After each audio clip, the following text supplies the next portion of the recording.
first one I want to talk about, and I want all of you to visualize this. This is a young Marine that I have not forgotten. I think about him all the time. And it's over 50 years. So I want to start out this way. As a Navy Corpsman, I took care of a lot of wounded people. And some were even high school classmates of mine. But this one guy, for whatever reason, is very special. I want you to picture this now. Put this in your mind. Now picture someone from the shoulders to mid-thigh, every part of their body has multiple shrapnel wounds. They're small. It looks like from either the biggest maybe an inch long to this like a pinprick almost. Most of those shrapnel wounds are infected. Some are coming abscess, and of course I know how to lance and take out the pieces of shrapnel when they would work themselves up, or clean out the dirt and the grime from the battlefield that was still embedded deep in their muscles. Get that image in your head? Now I want you to picture the same guy, both legs missing mid-thigh. Got that image? Can you see him? Same guy, both arms missing just below the shoulder. Got that image? Same guy.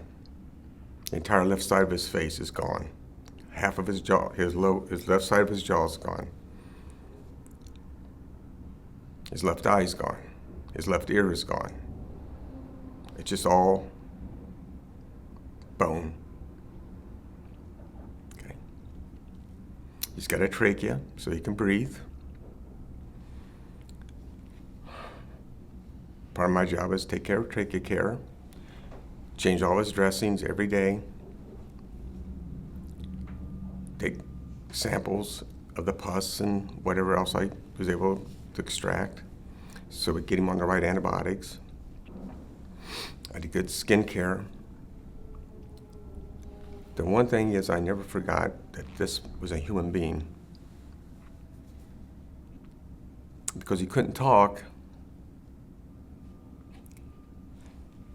he would soil himself, 2-3 times a day. I mean, defecate all over himself. He had a catheter, so he didn't urinate on himself, but he would defecate. And I can remember the tears falling out of his right eye as I cleaned him up, and I would tell him, "Don't worry about it, man." I said, "I don't mind."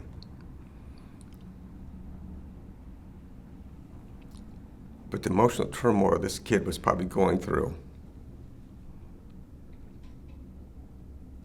I don't know how to measure that. Yeah.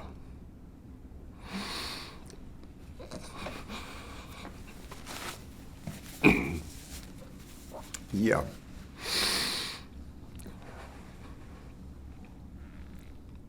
He was listed as a unknown because half of his face is gone, his dog tags are blown off. And so they had to wait until they sorted through all the dead and the other wounded to figure out who he was. I never left his bedside. One of the things that is a tradition of among us corpsmen, at least when someone's going to die, they're never die alone. We always stayed with them, each shift. But there was something about this particular young man that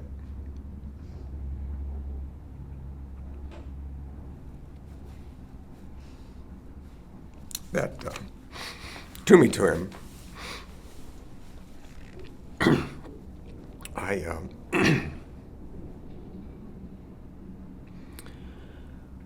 was able to communicate with him the best. One of the things he told us was that we don't want to tell him, no, he's listed as unknown, because psychologically, think about it. He has no idea what the extent of his, he knows he's been wounded.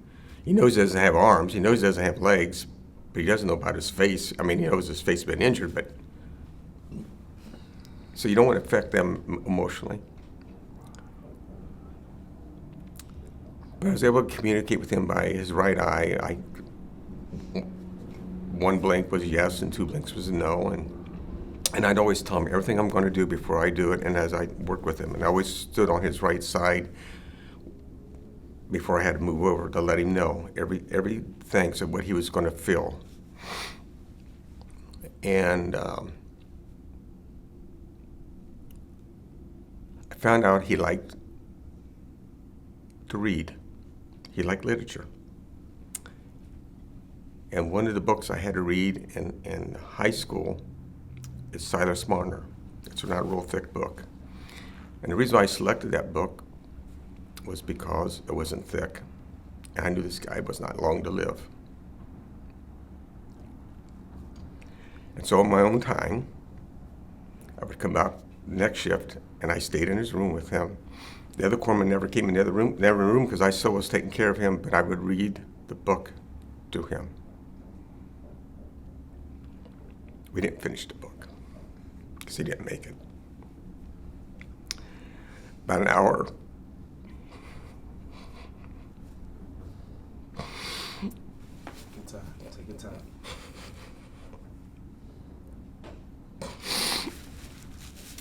About an hour after he died, or before he died, rather, his records showed up.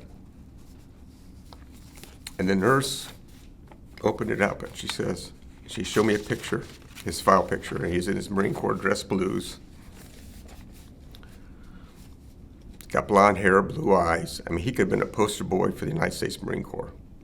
Very handsome young man. But below the picture, I could see his birth date. He was 2 months shy, being 18.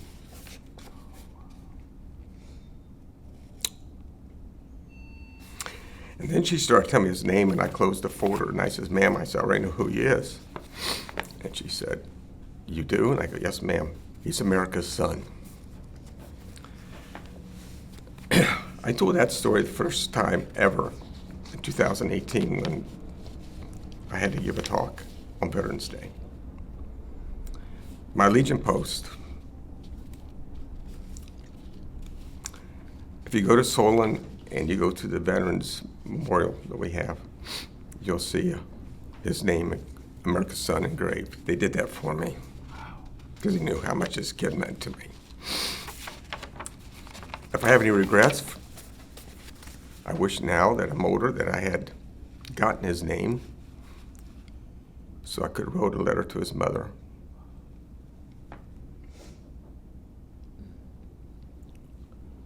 To let her know that he didn't die alone and he was loved. I mean, I loved him just like a little brother. I don't know, maybe it's his blue eyes, because my brother Steve's got blue eyes, and maybe he reminded me of my brother, I don't know. They try to teach us not to ever get too close to our patients. You can show empathy, but he broke that barrier for me.